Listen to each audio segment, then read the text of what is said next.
Hello friends नमस्कार। तो friends देखंतो प्रति तहसील ऑफिस गुड़िकर आसी एक बहुत बड़ निजुक्ति एथिरे मैट्रिक पास करथिले मध्ये आपण माने आवेदन करि परिबे। केवल मैट्रिक पास पई मध्ये पोस्ट होउची। जदि 10मटिया पास करथिबे तेबे निज जिला तहसील ऑफिस अंडर रे एक सरकारी चाकरी पाई परिबे। एथिरे नो एप्लिकेशन फी रहउची। एथिरे आवेदन करिबा पई कोनोसी प्रकार एप्लिकेशन फी पेमेंट करिवार आवश्यक नाही एवं नो एग्जाम मध्ये रहिबो। कोनोसी प्रकार एग्जाम नाही, केवल आपणकर मैट्रिक रो मार्क अनुसार सिलेक्शन करा जिवो एवं जो सिलेक्शन प्रोसेस रहउची डिस्ट्रिक्ट वाइज मेरिट लिस्ट रहिबो। तो चलंतु देखिनेबा जे यार फुल नोटिफिकेशन टी कोन रहउची। पिला माने आपण माने एथिरे किपरि आवेदन करिवे, आवेदन करिवार कंप्लीट प्रोसेस मो आपनको ए वीडियो माध्यम रे जणाइबी। तो वीडियो को शेष पर्यंत देखिनेबे। जदि आपण माने प्रथम थर पई आम चैनल रे विजिट करूछंती तबे एई भली नुआ नुआ सरकारी जॉब रो न्यूज़ पाइबा पई चैनल टी को सब्सक्राइब करी वीडियो को भी गोटे लाइक करि नियंतु। फ्रेंड्स देखंतु एही पोस्ट रे केउ मन आवेदन करि परिबे, हु कैन अप्लाई। एथिरे ऑल ओडिसा रो पिला मन आवेदन करि परिबे। आम ओडिसा रो सबु जिल्ला रो पिला माने एही पोस्ट पे आवेदन करि परिबे।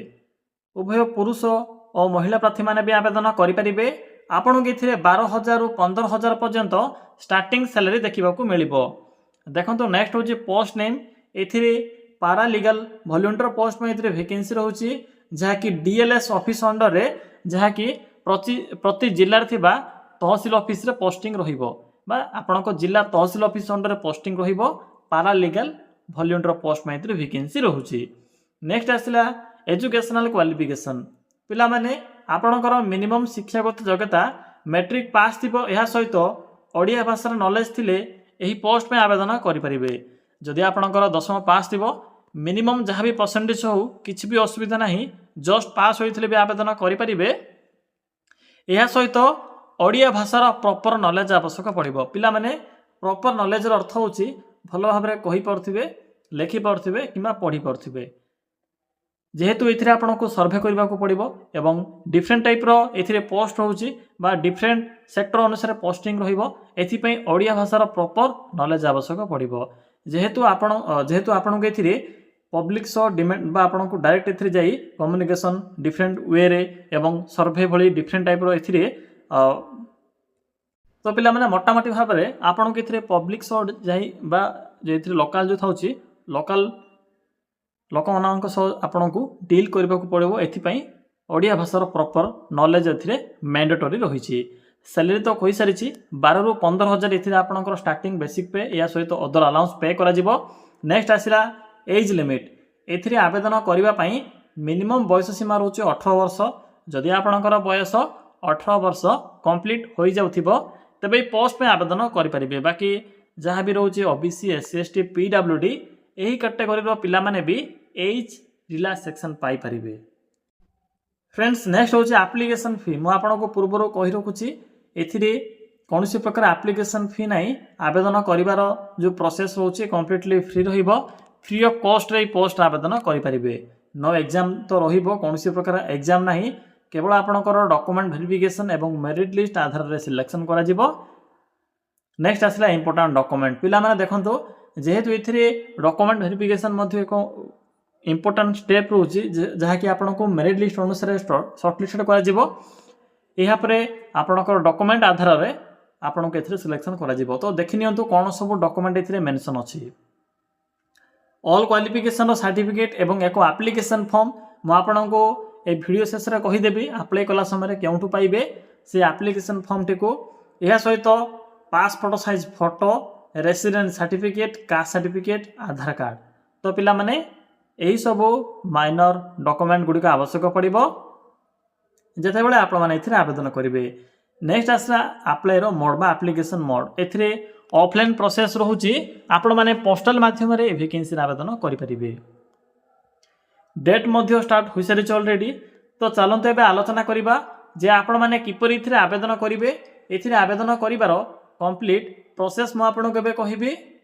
फ्रेंड्स एथिरे किपरि आवेदन करिवे देखंतु। आवेदन करिबा पई सिंपली गूगल को आसंतु। गूगल को आसी सिंपली सर्च कर नियंतु, लेखंतु ओडिशा देन स्पेस ते लिखिबे GOVT जॉब देन लिखिबे .in। देखिपारे पिलाने जे एठारे कौन मु टाइप कली सिंपली यही टाइप करेंगे यापर सर्च ऑप्शन उपर क्लिक करेंगे। देखो क्लिक कर सारापर आपण सम्मुखें प्रथम एक लिंक टी शो ओडिशा जीओवीटी जॉब रो सिंपली यही ओडिशा जीओवीटी जॉब रो लिंक उपर क्लिक करंतु। क्लिक देखो पिलाने क्लिक कर सारापर यही एक इंटरफेस टी शो हेबो। आपण के डिफरेंट टाइप कैटेगरी अनुसार जॉब रो ऑप्शन गुड़िक देखा जाउथिबो। देखो लेफ्ट साइड रे रेड कलर एक बॉक्स टी अच्छी लिखा जाइए मैट्रिक पास जॉब। तो ये मैट्रिक पास जॉब रो लिंक उपर क्लिक करंतु। क्लिक कलापर देखो Odisha tehsil office recruitment 2026 2026 apply for 45 post जेहेतु ये 45 गोटी पोस्ट होती तो ऑल ओडिशा पिला माने वैकेंसी आवेदन करेंगे। तो एबे क्लिक करंतु। देखो फ्री ऑफ कॉस्ट तो अप्लाई प्रोसेस रोचे या छड़ा एथिरे मैट्रिक पास रोची तो आपण माने निश्चित रूप मैट्रिक टे कंप्लीट करेंगे तो ट्राई करंतु। तो देखो अप्लाई करने सिंपली ए साइट रो शेष को आसतु। एठारे आपको इम्पोर्टाट लिंक बा पीडीएफ लिंक देखा मिल सिंपली लिंक उपर क्लिक करंतु पिला माने।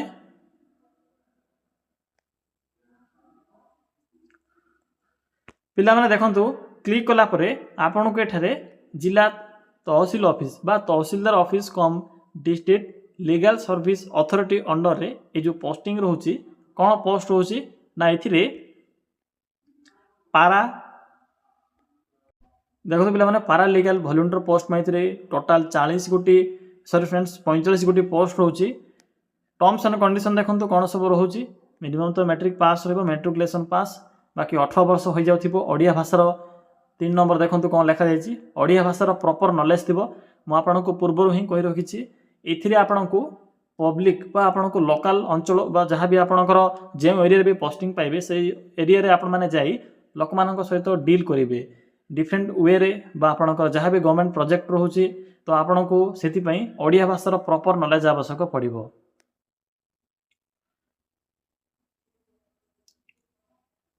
तो पिला माने भला भाबरे पढ़िबे टर्म्स एंड कंडीशन टी को सिलेक्शन प्रोसीजर तो लिखा जाइए ऑलरेडी मु आपनको कहि सारिछि। इंटरव्यू नहीं एथिरे मार्क बेसिस रे पोस्टिंग रोची। शेषर आपको एक एप्लिकेशन फॉर्मेट मिल जाव पोस्टिंग एथिरे आपनकर अनुगुल जिला अंडर रहिबो। प्रति जिले में वैकेंसी रोची किंतु वर्तमान एबे अनुगुल जिला ही नोटिफिकेशन रे जो अपलोड डेट स्टार्ट होइछि पाखापाखि एथिरे 1000 भी अधिक पोस्ट रोची ऑल ओवर ओडिशा पई किंतु अनुगुल जिले में जो पोस्टिंग रोची 45 गोटी पोस्ट रहिबो। देखंतु ऑल ओवर ओडिशा पिला माने ऑल डिस्ट्रिक्ट रे आवेदन करि परिबे। एमिति नहीं जे केवल अनुगुल रे बाहरी तो अनुगुल जिला पिला माने आवेदन करि परिबे। एथिरे ऑल ओडिशा पिला माने आवेदन करि परिबे। जदि एलिजिबल होथिबे तो निश्चित रूप ट्राई करिवे। सिंपल गोटे फॉर्म रोचे फॉर्म टू को फिल अप करिवे सिग्नेचर डेट प्लेस ए सब गुडी को मेंशन करिवे। या सहित डॉक्यूमेंट को अटैच कला परे एक एड्रेस रे पठाइबे। देखो क्यों एड्रेस एथिरे मेंशन अछि एक ऑफिशियल एड्रेस एही एड्रेस रे आपण माने पठाइबे केबे ना 13 एप्रिल 2026 पूर्व। तो पिला माने 13 एप्रिल 2026 पूर्व फॉर्म टी को आप माने पठाई परिबे। तो फ्रेंड्स यह थिला संपूर्ण इन्फॉर्मेशन एही जिला तहसीलदार ऑफिस कम डीएलएस ऑफिस अंडर आछिबा वैकेंसी रे आवेदन करिवार। जदि आपनको किछि भी डाउट लागुथिबो किमा निज जिल्ला आछिबा एही भली वैकेंसी रो अपडेट पाइबा पई चैनल टी को सब्सक्राइब करी आप माने निज जिल्ला नाम टी को कमेंट सेक्शन रे कमेंट करि परिबे।